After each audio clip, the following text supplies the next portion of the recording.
तो देखिए ना, मतलब ये ऐसी ही सोच वाले लोगों ने इस देश को कमजोर किया है। आरएसएस जैसी संगठन का एक बड़ा नेता अगर इस तरह की अगर बात करता है तो मैं ऐसे नेताओं की तुलना जो है वो अजमल कसाब जैसे लोगों से करता हूँ। अजमल कसाब क्यों आया था पाकिस्तान से? इस देश को तोड़ने के लिए आया था, इस देश को कमजोर करने के लिए आया था। इम्तियाज जलील यांना मोहन भागवतांचं नाव तोंडात घेणं, उच्चारणं ही सुद्धा आपली योग्यता नाही।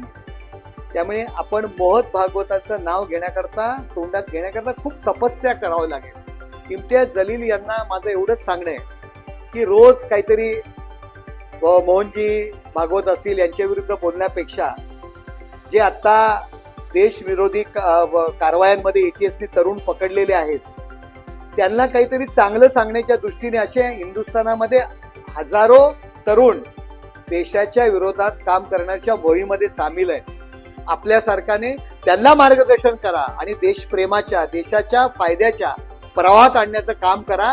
तिथे तोंड बंद करू नका, त्यांचा निषेध करा की जे या देशाच्या विरोधातल्या कारवाईमध्ये जे लोक सामील आहेत, तरुण सामील होत आहेत, त्यांचा निषेध करा। ते तुमच्यानी होणार नाही, कारण आपण अशा प्रवृत्तींना आपण हातभार लावताय। आपण पहिलं ते काम करा, आपल्याकडनं ती अपेक्षा आहे।